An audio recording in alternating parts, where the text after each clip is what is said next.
Hello, everyone, and welcome. This is Essie Daniel with Aspire Global Leadership.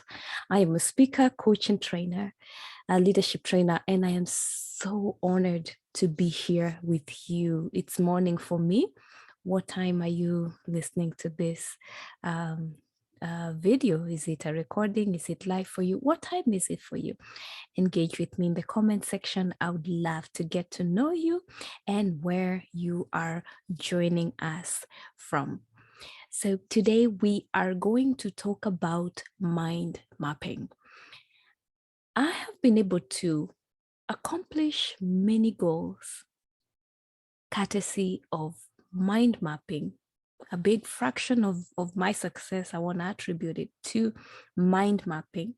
But of course, there are other major things that I must do to get the success that I desire. But mind mapping has been very instrumental for me. And mind mapping is, in case you're wondering, it's a creative and logical means of note taking and an effective way of getting information in and out of your brain. The technique of mind mapping converts long lists of information into non-linear and more intuitive format. So basically, mind mapping is a diagram that works in line with your mind's natural tendency to characterize and make connections. So today, this, as you can tell, is going to be an interesting topic because mind mapping has worked for so many students, so many young people, so many CEOs and adults. And today we get to experience just that. All right, so let's talk about mind mapping and how it mimics your brain. Some people compare mind mapping to the map of a city. The downtown city center represents the main idea, and the roads leading to and away from that center represent the key thoughts and concepts.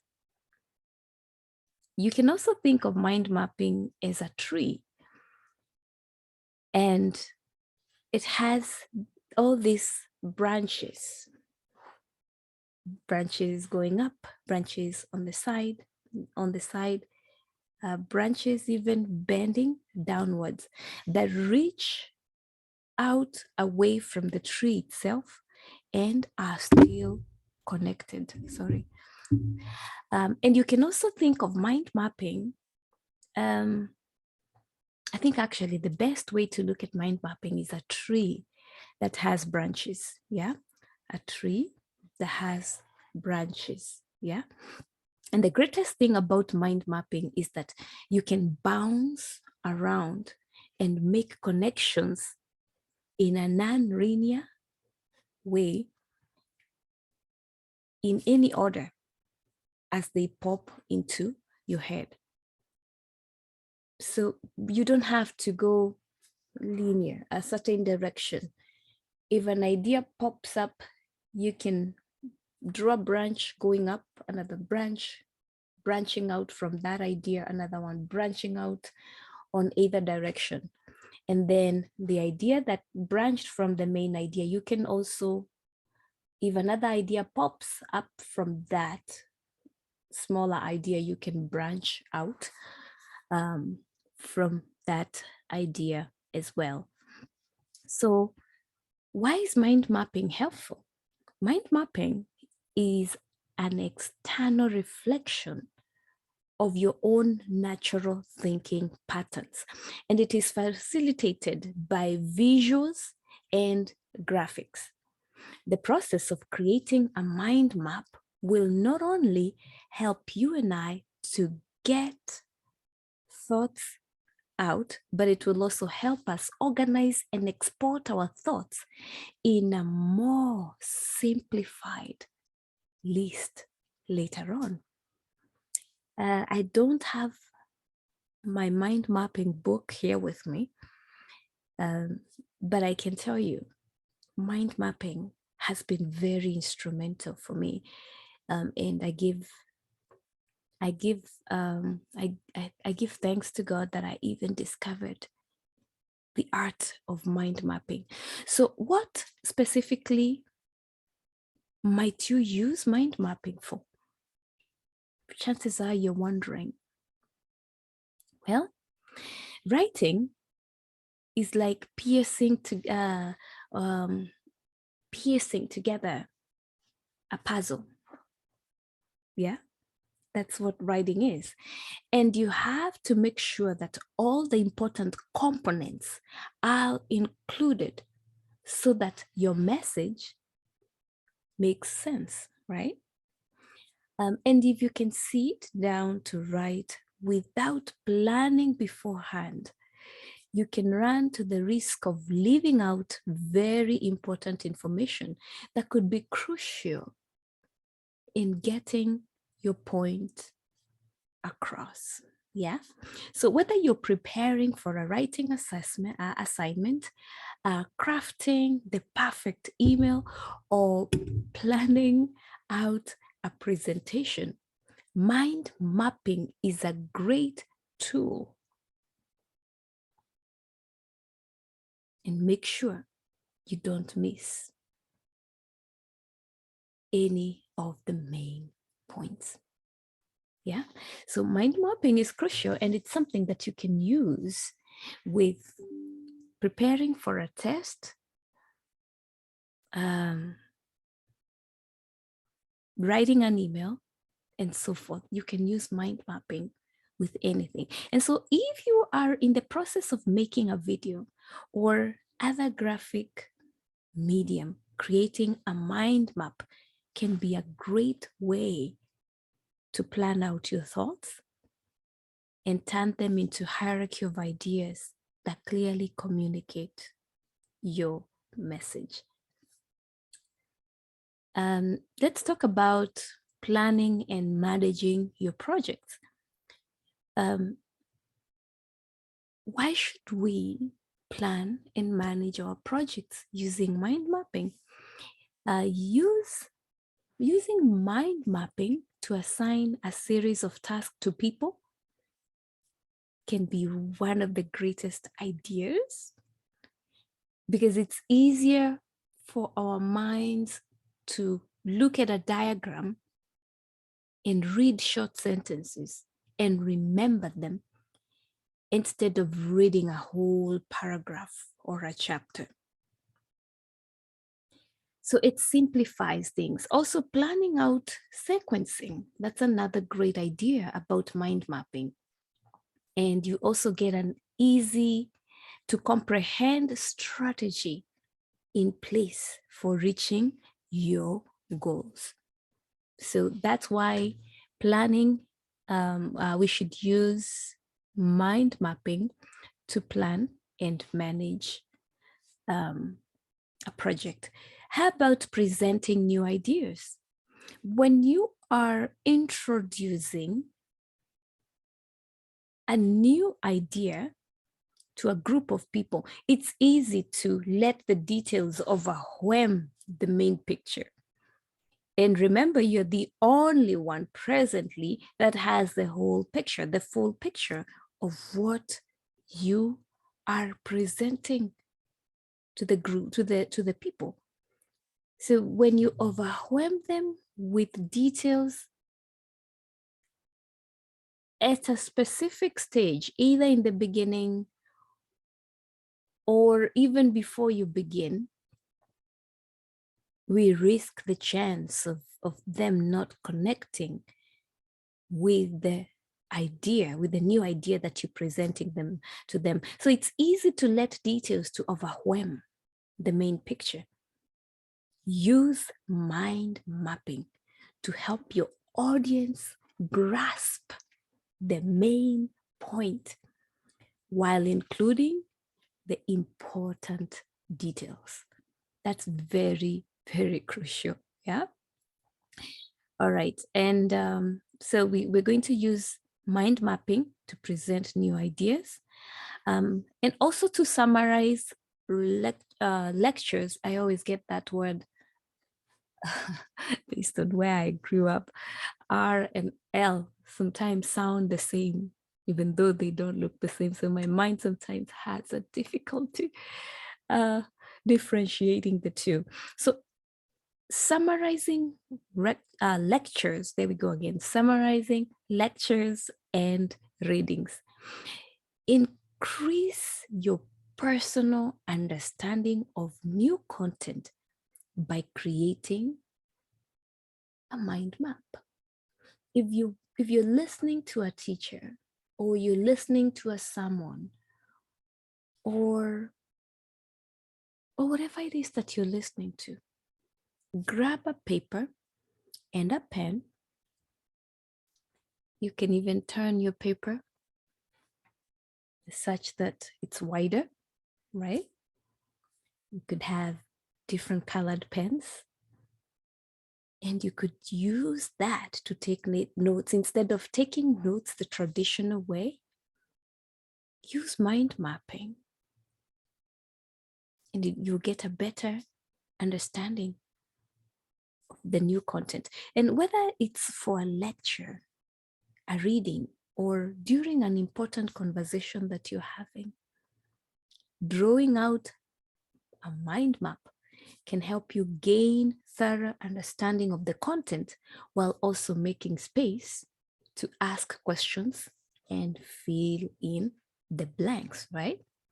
So mind mapping is a great tool to summarize lectures.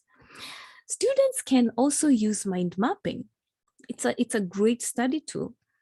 And the students can use mind mapping as a note-taking tool in class. Furthermore, mind mapping can be used as a tool for refreshing concept ideas before quizzes, tests, and writing assessments. I have used mind mapping right before a test. And it's amazing just how I'm able to remember more, contain more in my mind, more information in my mind than when I'm reading the traditional way, a paragraph, and trying to consume and retain that information in my mind. So mind mapping helps you study less, because you begin to understand the information at a deeper level by getting straight to the point, instead of reading notes over and over at a superficial level. Mind mapping, or using mind maps with lots of graphics and visuals to communicate new ideas and concepts, can also be very, very helpful to children. Mind mapping is easier to follow, and it will help children form new understanding that could be missed if you are presented with a paragraph to read or a linear list instead. So mind mapping is not only useful to adults, but it's also helpful to younger children. All right, let's carry on. So how will you use mind mapping? I'm just curious. Now that I've shared with you the many advantages of mind mapping compared to the traditional way of studying, of reading and retaining information, how will you use mind mapping? As we've just discussed, practically anyone can use mind mapping for a variety of reasons. In other words, anything that you can think of can be mind mapped, be it a recipe, a song, book writing, a story. Oh, that's a good one. I think I need to adopt that. I'm currently working on a book. I'm actually almost done. I think I will go back and mind map a little on the remaining chapters. Now, let's walk through how you can get started with mind mapping. Let's get started with the central theme, the main thing, the main thing. Begin in the center of your page. Assuming this is your book, begin right here in the center of your page and write out your central theme. Why start in the middle? Because creatively, this gives your brain the freedom to spread out in any direction and express itself more freely. That's the advantage of starting in the middle, okay? And if you don't want to use your words, try images. Why? Because whenever we think of something, we think in pictures. An image will automatically take form in your mind. For example, when I say mango, the picture that forms what happens in your mind at that particular moment, a picture of a mango forms in your mind. You don't see the name M-A-N-G-O, mango, no. The picture of the fruit forms in your mind because wherever we think of something, an image automatically forms in your mind. And by incorporating this image into your map, you'll help yourself later on. So I've seen people that mind map, but instead of using words, they cut out pictures and stick them on their page.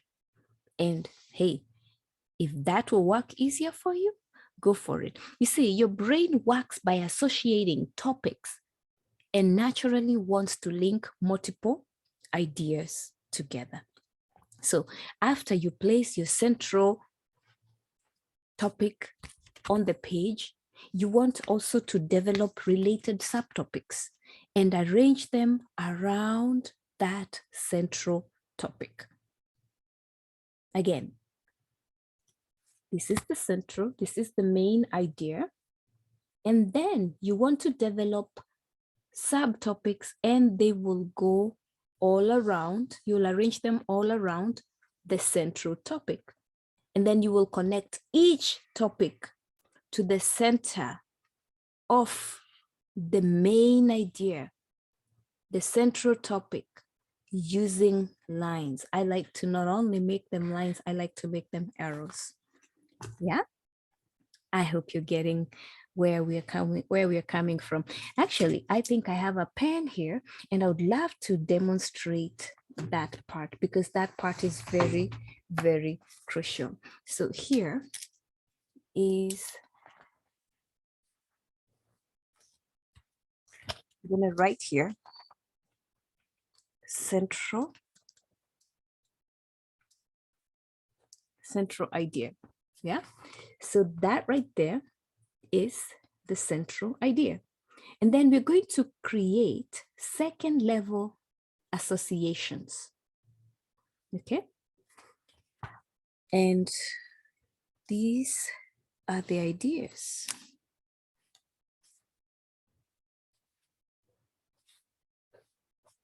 You see that? All right. So the next thing we're going to do is we're going to connect them with, so let me go back again. This, I hope you can see it. Let me get closer. So this is the central topic. And then we developed subtopics. These are the subtopics. Okay. And we arranged them around, right around the central topic. And then we connected them with lines. You see that? Connected them with a line. Now, as I was saying, I like to use arrows. Makes me feel good to draw arrows. It's just a fascination of mine. Okay, then from there, we associate we associate branching off directly from the center of the theme. And those are first called, this one's here, we're going to call them first level associations. And then from there, we'll create second level associations, and then that level associations, and that will go on and on. Let me repeat this for the sake of someone that's wondering, what did she just say? So associations branching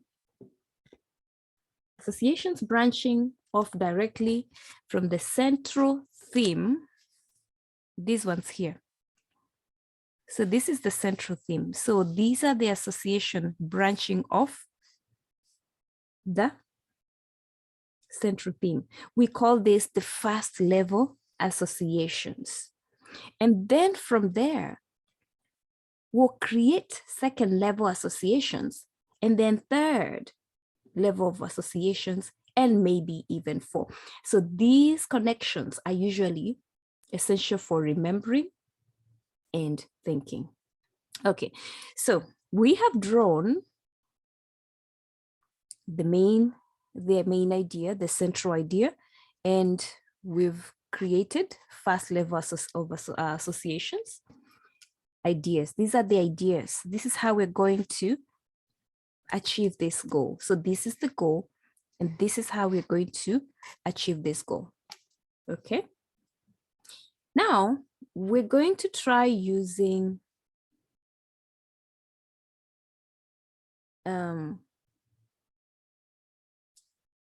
let's see.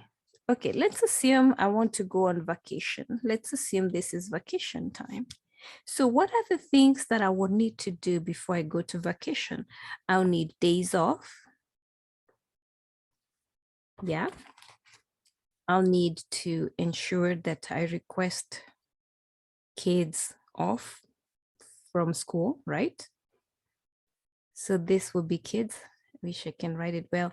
And then get their homeworks. You see that?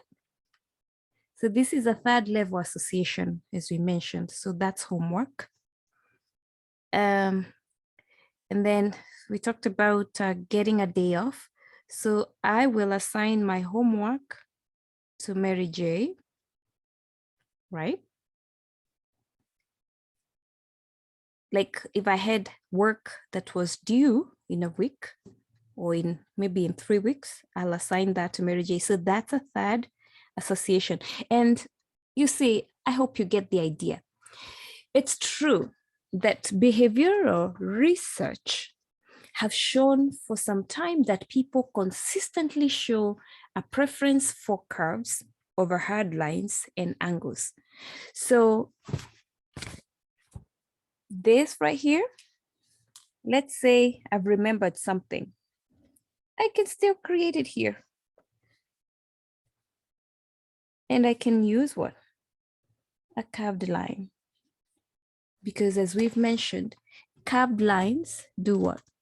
Research shows that sometimes that people consistently show a preference for curved lines instead of hard lines and angles. All right, let's carry on. So how about using keywords? Too many words can make things confusing, right? So make things simple by skipping full sentences and using keywords instead. That's self-explanatory. I will not even dwell on that. And then using proximity. Use space and proximity to show how connected certain associations are. The more closely associated, the closer together you can physically place them. The less associated they are to one another, the more space you will leave in between. For example, this idea here might be far from the idea here, but this and this are related. They are closer to each other. So place these two together, but instead of placing this idea right here, bring it further down so that you have ideas that are related closer to each other. The less associated are spaced further, and we are leaving specific or space in between. So the other thing is don't overdo it. One thing you don't want to do for your map is to get overwhelmed with words and information, because this will create more confusion. So the first level associations per central idea is a good cup. 7 fast level association. Remember, we talk about, this is the main idea. I'm turn it this way. This is the main idea. And we need these ones here. The best way to go about it is to have just seven fast level associations per central idea. So let's see, 1, 2, 3, 4, 5, 6, 7. These are 7 fast level ideas. This is because studies have shown that the mind can only grasp about 7 topics at one time. So that's the reasoning behind choosing 7 and not any other number. And then the other thing, and I love this part, is adding color. Research shows that people use color in their imagination or when they are learning. And please don't laugh at me, but let me show you something that I have here. This is my collection of colored pens. It's a box that I carry with me, especially in the beginning of the month and the beginning of each week. And I use this to add color to my planner. It feels good. And it's not boring to look at a full planner all in the same color, right? I use that same planner to mind map. It has a section for mind mapping, and that has been very helpful. So back to a color. So when we are learning, or when we are drawing, chances of remembering are higher, or remembering information are higher when we use color than when we don't. So try using different colored markers to map out each association stemming from the central theme. Remember, we talked about using curves. For me, I like to use straight lines, but curves are recommended because our mind does better with curves than angles, hard angles and straight lines, right? So use your colored pen to carve an arrow out stemming from the main idea. Yeah. And coloring is the main thing on here. And then add imagery. A picture is worth 1,000 words. Yeah. And can help you stay interested on the topic and boost your imagination. So if you're working with a topic that's completely foreign to you or your audience, or the audience you're representing, you're presenting the idea to, using visuals can help people gain a better grasp of the message. So use images. That is quite an easy word because it's easy to use images. And then explore mapping tools. And while mind mapping with a pen and a paper is perfectly fine, why not take advantage of the technologies out there? Using a computer program. Yeah, using a computer program will, or even an app, will allow you to input images and add links. This is really good. And add links and share maps electronically with your coworkers. So if you're interested in learning more about these tools, feel free to check out this article here. And I'm going to post this information below, but that would be mashable.com,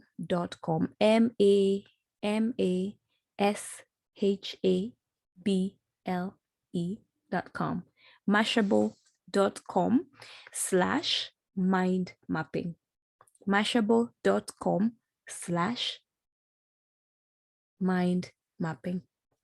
All right. Okay, so that brings us to the end of our session today, I'm going to be sharing some information below on where you can get resources to further read on this topic of mind mapping. I hope this has been a blessing to you. Feel free to reach out to me. I would love to hear from you. How are you using mind mapping? Was this your first time to learn of mind mapping? How has mind mapping helped you? In what areas are you using it? Let's engage in the comment section and let me know if there's anything I can do to support you or if there's anything you would like me to expound on. Once again, thank you so much for joining me today.